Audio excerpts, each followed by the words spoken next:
फिरौन तारीख का एक बदबख्त, एक निहायत ही बुरा बादशाह जिसने जुल्म सितम की इंतहा करके नस्ल इंसानी को बहुत तकलीफ और बहुत नुकसान पहुंचाया। फिरौन का नाम सुनते ही तारीख में हमें हज़रत मूसा अलैहिस्सलाम का वाक़या याद आ जाता है, जिसमें फिरौन जो कि उस वक्त वहाँ का बादशाह था, हाकिम था, और वो बनी इसराइल पर जुल्म सितम करता था। किस तरह फिरौन को अल्लाह तबारक व तआला ने पूरी आलम इंसानियत के लिए, पूरी नस्ल इंसानियत के लिए इबरत का निशान बना दिया कि आज भी उसकी लाश लोगों के लिए इबरत का बाइस बनी हुई है। दोस्तों, फिरौन एक ऐसा बदबख्त और एक ऐसा गलीज और लईन शख्स था कि जिसने खुदाई दावा करने के साथ साथ खुले तौर पर अल्लाह तबारक व तआला से जंग करने का ऐलान किया था, नाउजुबिल्लाह। और फिर किस तरह से अल्लाह तबारक व तआला ने इसे गर्क किया, ये तो पूरी दुनिया ही जानती है। दोस्तों, हज़ारों साल पहले मिस्र में किती नस्ल आबाद थी। इसी नस्ल से मिस्र के बादशाह पैदा हुए जिन्हें फिरौन कहा जाता था। उन कीती फिरौनियों ने बनी इसराइल को अपना गुलाम बना लिया, जो हज़रत यूसुफ अलैहिस्सलाम के ज़माने से मिस्र में आकर आबाद हो गए थे। फिरौन बनी इसराइल पर तरह तरह के जुल्म करते। असल में उस वक्त में बादशाहों को फिरौन कहा जाता था, यानी उस वक्त के जो बादशाह थे उन्हें फिरौन कहा जाता था, इसलिए हम यहाँ पर फिरौन लफ्ज़ ही यूज़ कर रहे हैं। तो दोस्तों, फिरौन जो थे बनी इसराइल को गुलाम बनाकर उन पर तरह तरह के जुल्म करते थे। उनसे बड़ी बड़ी इमारतें बनवाते, उनसे अपने महल के बदतरीन कामकाज करवाते और सरकशी या गलती करने पर उन्हें कत्ल भी करवा दिया करते। लिहाजा अल्लाह तबारक व तआला ने दो भाइयों यानी मूसा और हारून अलैहिस्सलाम को हुक्म दिया कि वो फिरौन के पास जाकर रब्बुल आलमीन, इस कायनात के हकीकी रब का पैगाम सुनाएं और उसे खुदाई के झूठे दावों से तौबा करने को कहें। लिहाजा हज़रत मूसा अलैहिस्सलाम फिरौन के दरबार में तशरीफ़ लाए और उसे पैगाम हक सुना दिया। पैगाम हक सुनाया। आप अलैहिस्सलाम ने फिरौन के कहने पर मौइज़ा भी दिखाया और उसे ये तकाजा किया कि वो बनी इसराइल को मिस्र से जाने दे ताकि मूसा अलैहिस्सलाम उन्हें लेकर यहाँ से निकल जाएं। लेकिन फिरौन ने हज़रत मूसा और आपके मजहब का साफ इनकार कर दिया, आपके मौइज़ों से भी इनकार कर दिया। फिरौनियों ने जुल्म बंद ना किया और कहा कि वो बनी इसराइल को जाने भी न देंगे। किप्ती फिरौनियों ने मूसा अलैहिस्सलाम और बनी इसराइल को तरह तरह से सताना शुरू कर दिया। लिहाजा तंग दिल होकर अल्लाह के नबी हज़रत मूसा अलैहिस्सलाम ने अल्लाह से ये दुआ मांगी कि ऐ मेरे रब, फिरौन ज़मीन में बहुत सरकश हो गया है और उसकी कौम ने अहद शिकनी की है। लिहाजा तू ने ऐसे अजाब में गिरफ्तार फरमा ले जो उनके लिए सज़ावार हो और मेरी कौम और बाद वालों के लिए इबरत बन जाए। हज़रत मूसा अलैहिस्सलाम की दुआ के बाद अल्लाह रब्बुल इज़्ज़त ने फिरौनियों पर लगातार 5 अजाब को मुसल्लत फरमा दिया। उनमें से हर अजाब कौम फिरौन पर 7 रोज़ तक मुसल्लत रहा, जो हफ्ते की आगाज़ से शुरू होकर दूसरे हफ्ते तक जारी रहता। फिर 3 हफ्तों की मोहलत के बाद दूसरा अजाब शुरू हो जाता। सबसे पहला अजाब तूफ़ान का अजाब था।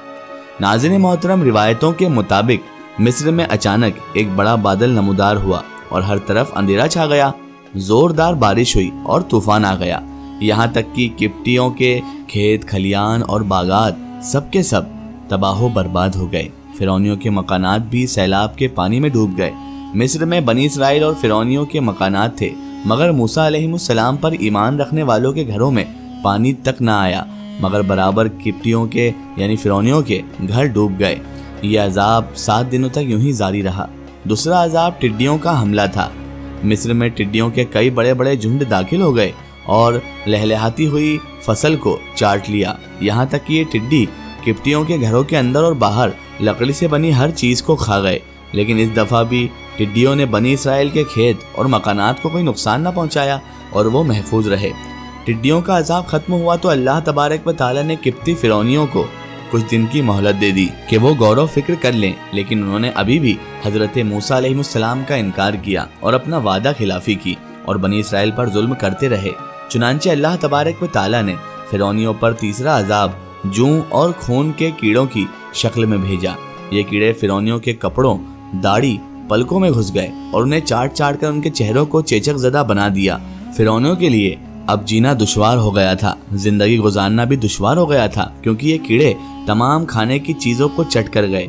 फिरौनियों ने 1 हफ्ता इसी अजाब में गुजारा عذاب ختم ہونے پر فرعونیوں کو کچھ دن کی راحت ملی، لیکن وہ اب بھی اپنی سرکشی پر ہی قائم رہے۔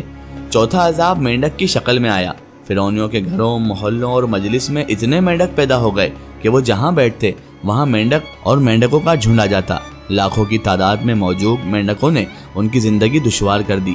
ایک ہفتے بعد جب یہ عذاب ختم ہوا تو فرعونیوں کو آخری مہلت ملی، لیکن اس دفعہ بھی وہ اپنے کفروں پر قائم رہے اور فرعون بھی اپنی ضد اور خدائی کے دعووں پر قائم رہا۔ فرعون نے فرعونیوں کو کہا کہ یہ آفت اور مصیبت موسیٰ خدا کی طرف سے نہیں ہے، یہ تو صرف قدرتی آفت ہے جو کچھ دنوں میں خود بخود ختم ہو جاتی ہے، اس لیے تم اس دھوکے میں آ کر موسیٰ کے خدا پر بالکل بھی ایمان نہ لانا۔ اللہ کی طرف سے اب فرعونیوں پر خون کا عذاب آیا جو نہایت ہی خوفناک تھا۔ ان کی ہر چیز سے تازہ دم خون ابل پڑا۔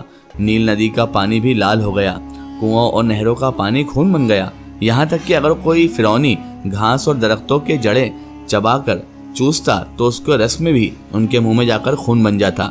دوسری طرف بنی اسرائیل اس عذاب سے محفوظ رہے، لہٰذا قوم فرعون جب بنی اسرائیل کے لوگوں سے پانی مانگتے اور جب بنی اسرائیل وہ پانی فرعونیوں کے ہاتھوں میں دے دیتے تو وہ پانی ان کے ہاتھوں میں آتے ہی خون بن جاتا۔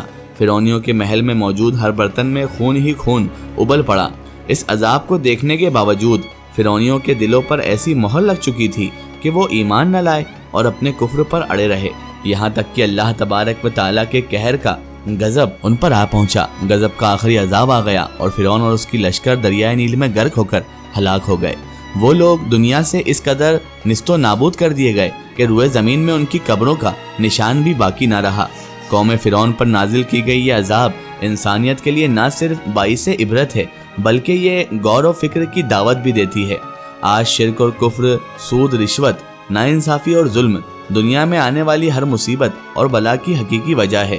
اللہ تبارک و تعالیٰ نے وقت وقت پر ظلم کو نیست و نابود کر کے بتا دیا کہ اس دنیا کا حقیقی رب اللہ تبارک و تعالیٰ ہے اور اس کی اس کائنات میں ظلم کی حکومت زیادہ دن نہیں ٹکنے والی۔ بے شک اللہ ہر شے پر قادر ہے اور اللہ جو چاہے وہ کر دیتا ہے۔